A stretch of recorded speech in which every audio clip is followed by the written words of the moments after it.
Pada ajang All Japan Koi Show tahun 2018, ada ikan yang menang dengan harga senilai 25 miliar.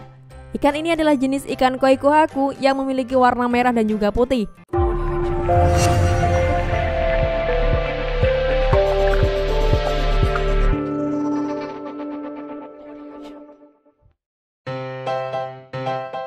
Mungkin kamu termasuk orang yang bertanya-tanya, mengapa sih ikan koi harganya cukup mahal?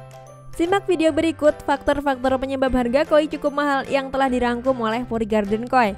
Sebelum lanjut videonya, jangan lupa untuk klik tombol subscribe dan aktifkan lonceng notifikasi.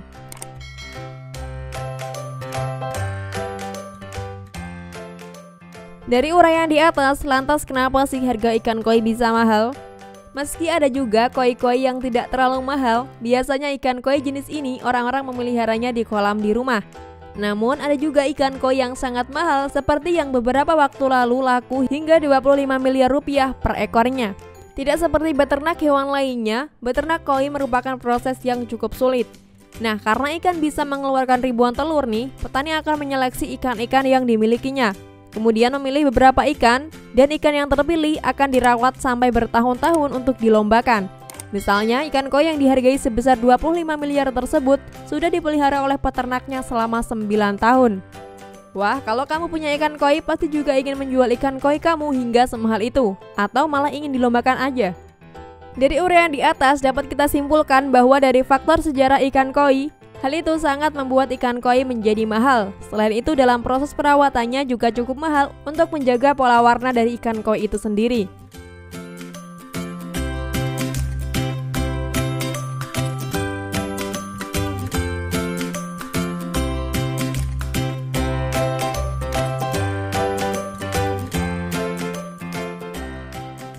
Yang pertama adalah faktor sejarah.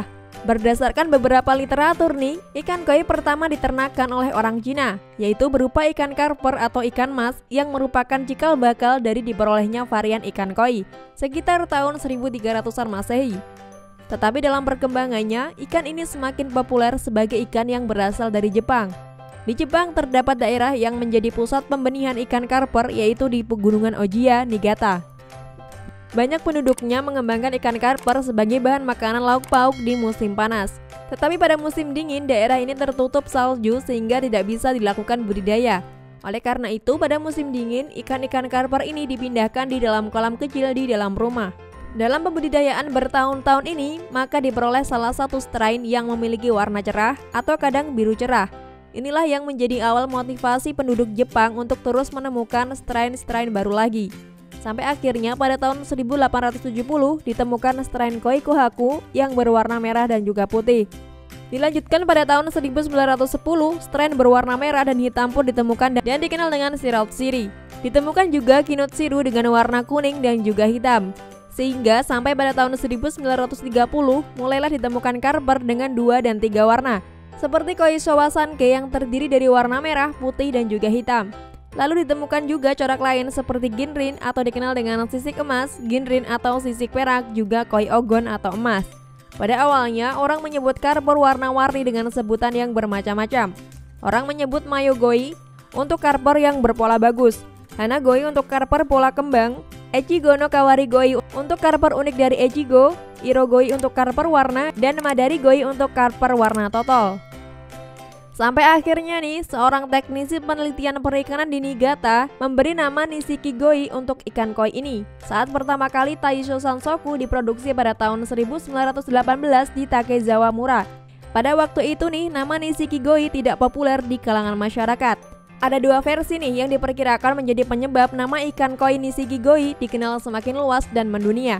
Yang pertama, ketika seorang kapten kapal singgah di pusat pembenihan koi setelah Perang Dunia Kedua, karena lapar, ia meminta irogoi atau karper warna untuk makan mengisi perutnya, yang akhirnya membingungkan karena kata irokoi yang dalam bahasa Jepang mengandung arti nafsu.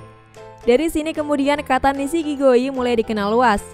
Versi kedua yaitu ketika Francis Burgoa, seorang kepala markas tentara sekutu, datang meninjau pusat pembenihan ikan koi di Yamagoshi setelah Perang Dunia Kedua.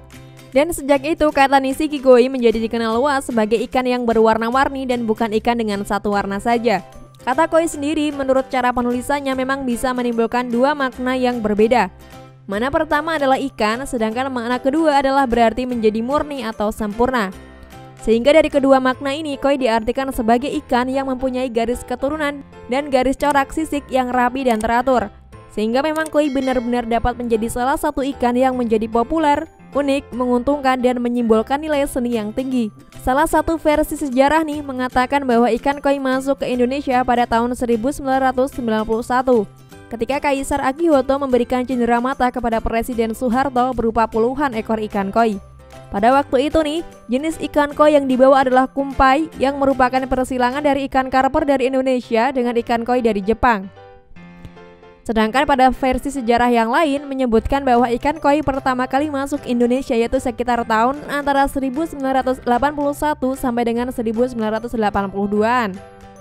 Ikan koi dibawa oleh seorang penggemar ikan koi yang bernama Hani Moniaga. Dari ulasan sejarah tersebut bisa dikatakan ikan koi adalah ikan karper yang dikembangbiakan secara selektif karena pemilihan warna yang ditentukan. Ketika dikembalikan ke alam liar dan berkembang biak secara liar dan bebas, ikan koi akan kembali ke warna alaminya yaitu ikan karper pada umumnya. Hal inilah yang menjadi salah satu penyebab ikan koi menjadi spesial dan juga unik.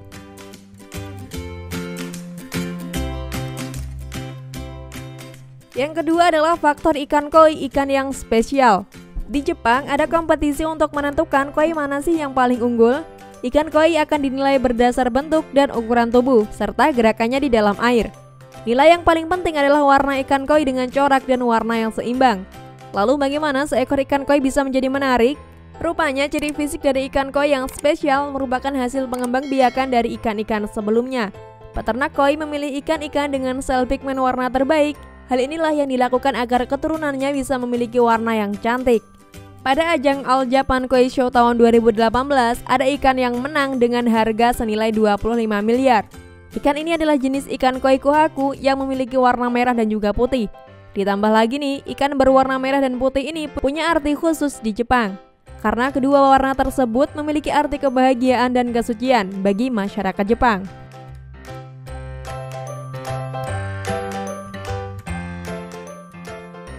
Kalau kamu punya sumber lain yang mengatakan kenapa sih ikan koi bisa mahal, kamu bisa tulis di kolom komentar. Terima kasih buat teman-teman yang sudah menonton, semoga video ini bermanfaat. Jika kamu suka dengan video ini, jangan lupa untuk klik tombol like dan bagikan ke teman-teman kamu lainnya.